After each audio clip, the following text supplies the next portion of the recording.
Yang saya permasalahkan itu dia tidak membesarkan, tidak juga denukan, tidak tahu sembahyang. Itu masalah. Open the case, insyaallah madece sapo. Sampai itu saya jelaskan.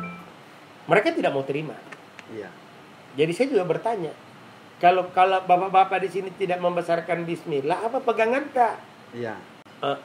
Karena memang hadis juga ada dari Aisyah kan, an Aisyah radhiyallahu an. Dari Aisyah itu, Aisyah berkata waktu Rasulullah idza qara'tumul hamdulillahi rabbil alamin la qira'a basmalah. Dia tidak membesarkan basmalahnya. Ini pegangannya kita.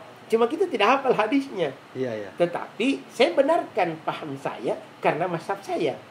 Saya juga tidak menyalahkan itu. Nah, cuma kalau kita bertanya, saya jelaskan tadi.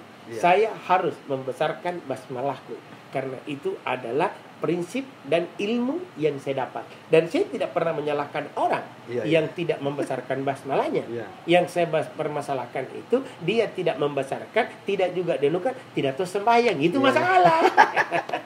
Itu masalah. Jadi masalah ada di situ Pak Kiai. Masalahnya di situ. Alhamdulillah. Jadi suka duka menjadi pendakwah itu memang berat. Caci makian kita juga kita raih. Iya. Karena kan bayangkan kalau 1000 atau 100 orang yang mendengar, itu kan tidak semua fokus sama kita. Betul. Pasti ada yang bilang satu, biasa gini. Iya, sering. Padahal bukan biasa, dia yang menghandphone, yang tidak mendengar kita. Betul. Jadi saya juga himbau kepada para audiens, para pendengar, kalau ada ustadz, para mubalik itu berdakwah, ayo simak. Kalaupun Anda tidak mengerti, ayo bertanya. Jangan mau menguji kita. Betul.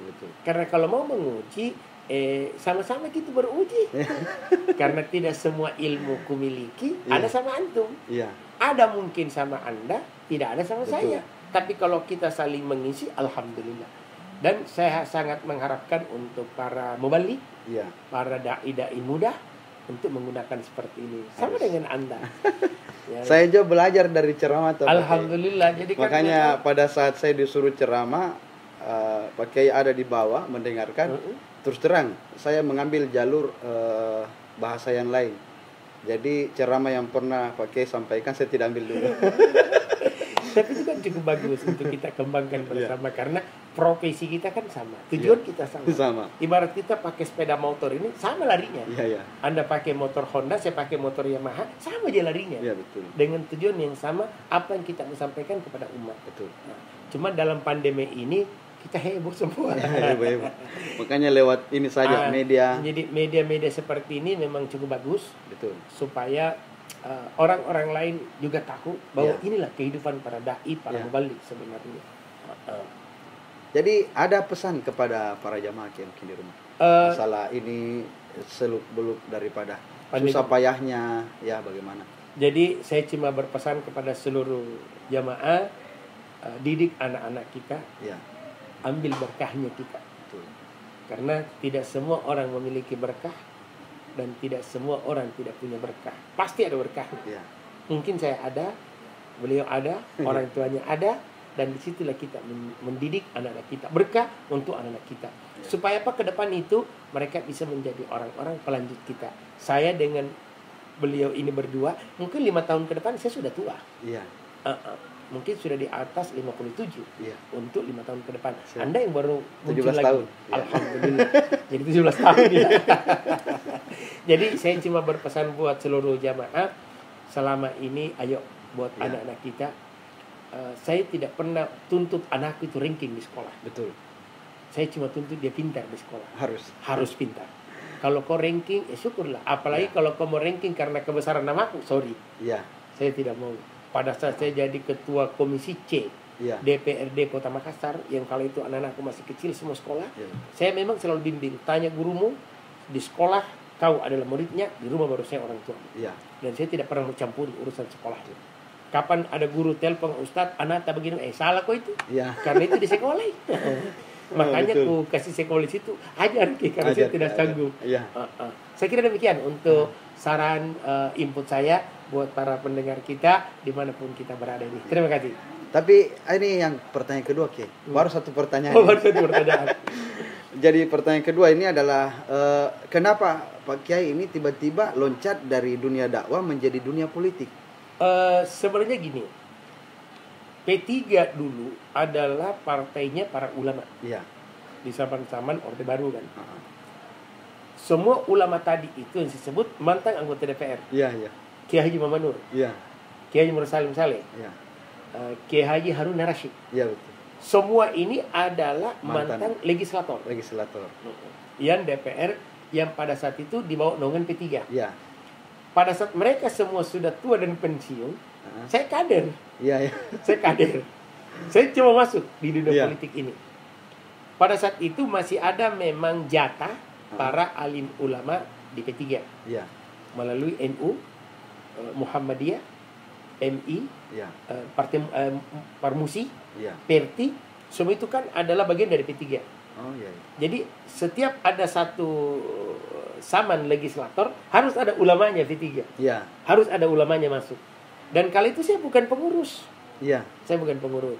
Ulama. Dan saya mendapatkan urutan nomor 1. Alhamdulillah. Tapi kala itu kan belum ada istilah suara banyak. Iya. Baru suara partai. Dan memang kala itu saya nomor 1 dan saya menghasilkan suara hampir 5.000. Hampir 5.000. Hampir 5.000 karena kala itu namaku juga baru cemerlang yang menjadi suara balik. Iya. Dan alhamdulillah, dan kita belum mengenal istilah sembako. Iya. Kala itu kita belum mengenal istilah serangan fajar. Iya. Tidak ada. Orang cuma kenal, oh ini bagus. Iya. Ini orangku, ini dan ini. Sekarang kan tidak. Iya. Sekarang ada banyak. Ada ada uang, ada suara. Nah, dulu kan tidak. Tapi jadi sekarang lebih parah Pak Kiai ya? Sekarang lebih parah. Ada PSBB juga. Ini PSBB ini. Apa itu PSBB? Pembagian sembako besar-besaran. Jadi PSBB ini pembagian sembako besar-besar, ya tidak pernah sebesar-besar. Iya. Jadi kan saya juga sarankan kepada pemerintah, lebih khusus wali kota Makassar ini untuk melihat masyarakat ke bawah. Iya. PSBB ini pembagian sembako kan bukan untuk para fakir miskin. Betul. Tapi yang terkena dampak. Terkena dampak. Semua masyarakat Makassar boleh dikata 75% kena dampaknya. Betul. Kena dampaknya. Karena biar ada uang. Betul. Tapi Alfamart sudah tutup. Iya. Ada uang. Belanja. Tidak ada pasar. Iya. Jadi setidak-tidaknya pemerintah sudah mulai bisa memperhatikan. Oh, ini harus kasih. Jadi kalau Anda Jawa Barat, kalau begitu, saya juga dapat. Betul. Tapi belum dikasih ini. Betul. Jadi saya tinggal menunggu. Kecuali kita sudah dapat dari pembagian Majelis Ulama Indonesia. Ya. Jadi kami para ulama-ulama itu di bawah naungan Majelis Ulama Indonesia juga mengerti betul pandemi ini terjadi pada. Tapi MUI kan cuma menghimbau. MUI tidak menetapkan. Tidak menetapkan, tapi dia kan menghimbau. Himbauannya cuma cukup memang keras. Ya, bersifat boleh dilaksanakan, boleh dilaksanakan, boleh tidak. Tetapi karena ini kan wabah dari orang ke orang. Ya. Makanya yang heboh kemarin itu, kenapa kita tidak sholat Jumat? Ya. Kenapa kita tidak ke masjid? Kenapa pasar penuh? Ya. Banyak yang telepon. Saya juga jawab begini. Mall dengan masjid beda, nah. Ya. Harus kau tahu itu. Mall itu ada ibadahnya, ada tidak ibadahnya. Ya. Ada tempat ibadahnya karena ada mall, ada tujuh musallahnya, kan ada tempat ibadah. Ada tujuh mall, tempat ibadah, ada orang traktir ibadah. Masjid memang tempat ibadah. Ya. Cuma bedanya ini, mall kita tidak mukim sampai sekian jam. Ya. Masjid kita mukim. Ya, apalagi khutbah Jumat. Ini kan anggaplah kita datang 11:30. Duduk. Ya. Jam 12 lewat 10 menit adzan. 12 lewat 5 menit khutbah. Ya. Sampai 12 lewat 40 menit. Ya. Lanjut sholat berarti makan waktu sampai 1,5 jam kita akan berada di masjid. Yang rentang itu untuk menyebarnya ini penyakit. Ya. Sehingga ulama kita menetapkan bagusnya jangan. Kita tutup di sini. Betul. Tutup ini untuk tujuannya cuma memutus ini. Memutus rantai. Memutus rantainya akan adanya istilah virus atau wabah ini. Ya. Saya rasa banyak nih ulama memberikan tanggapannya. Masyarakat ini tinggal mau disentuh aja. Iya, betul. Kenapa masyarakat orang bandel? Karena mereka mau makan. Iya. Nah, ini susah. Nah, kalau mereka mau makan, dia harus keluar rumah cari uang. Nah, ini cari uang inilah yang kadang menjadi beban. Iya. dia tidak sadar keluar. Ternyata ada orangnya yang kena virus. Ya. Pulang ke rumahnya, terjangkitlah keluarganya. Terjangkit. Akhirnya kita juga menyesal. Ya. Jadi saya rasa begini, tidak ada pemerintah atau ulama yang mau menghancurkan umatnya. Iya, betul. Jadi tidak ada ulama yang mau lihat umatnya itu hancur. Betul. Yang paling banyak itu umat mau lihat ulamanya hancur. Ya. Nah, ini perlu kita terapkan ini. Betul. Jadi setidak-tidaknya kan dari pembawaan aja kita bicara. Karena ada juga ulama memberikan fatwa ini cukup lantang. Ya. Tetapi ada juga setengah-setengah. Ya. Ya, cukuplah kita ini beranggapan, ambillah tengahnya. Ayo, daripada kita begini, ibadah tarawih kan bukan kewajiban. Bukan kewajiban. Yang kadang lucu lagi nih. Ya. Orang yang tidak pernah ke masjid tiba-tiba ngotot. Oh, ngotot. Ini ada dua. Ya, ya. Mau cari muka kah? Ya. Atau mau cari panggung. Bahkan ada juga yang pernah menangis. Ya. Pertama kali Jumat ditutup, dia ketemu saya di luar. Kenapa? Sesat ini Pak Ustaz. Kenapa kok sesat? Iya. La ilaha illallah. Celengameng masjid habis. Sholat Jumat ditutup. Iya. Akan bisa jadi depan. Tidak Pak Ustaz. Saya tidak pernah sampai lohor, saya tidak pernah sampai ngadar, kecuali sampai Jumat. Ya. Saya bilang gini juga satu. Bahkan ada yang marah-marah di depan masjid. Iya. Pakai. Banyak. Dia marah-marah sudah lengkap pakai gamis, songkok baru, surban baru, sejadah baru, lengkap dengan penutup mulut, pakai kos tangan, marah-marah depan masjid, hampir demo sampai luar biasanya pakai. Dia marah-marah, kenapa masjid tutup? Kita ini memang jarang sembahyang. Tapi tinggal Jumat ini, jadi jangan larang kita pergi sholat Jumat. Betul. Masalahnya nih panitia bilang, Bapak salah datang. Bapak ini bukan hari Jumat, ini hari Kamis. Jadi satu juga bentuk ya. Jadi banyak juga mungkin orang karena lupa lupa karena saya juga puasa. Kadang lupa hari ini. Selama kita di karantina di rumah, saya kadang tanya anak, hari apa ini? Mungkin lupa sudah Ramadan keberapa nih, Ke? Saya lupa betul. Saya tidak tahu Ramadan keberapa ini. Mungkin Ramadan ke-9, ke-10 kan. Saya juga kurang tahu, Pak. Karena dulu kita hafal. Karena ada jadwal. Ada jadwal. Ada almanak, ada kalender, ada catatan. Oh, malam ke-9 harus ceramah di masjid ini. Malam ke-10 oh di sini. Kita kan kemarin berarti kemarin di sini, berarti malam ke sini. Oh ini malam begini. Sekarang ini jadwal ketutup. Iya. Memang tidak ada semua. Kalender sudah. Kalender semua kita bolak-balikan saja. Karena memang sama sekali dari bulan kemarin, dari bulan Rajab, Isra Mi'raj itu saya cuma ceramah 2 kali. Selebihnya itu semua acaranya orang batal. Luar Makassar, provinsi dan sebagainya. Semua dibatalkan. Sabarnya itu Kiai. Jadi kuncinya tinggal sabar. Betul. Karena saya juga kadang berpikir 30 tahun sudah saya rasakan berdakwah. Dan baru tahun ini saya merasakan Ramadan selalu di rumah. Iya. Sampai kadang anak aku tanya, Pak, kalau tahun lalu tidak ada mana? Ada nggak di daerah situ? Iya. 3 hari pulang lagi ganti koper, terbang lagi ke sana. Iya. Sekarang tidak ada koper nak. Semua baju ditutup. Jadi alhamdulillah. Jadi kita kembali pakai pertanyaan masalah berapa lama pakai duduk menjadi anggota dewan? Saya duduk itu 1 periode saja. 1 periode.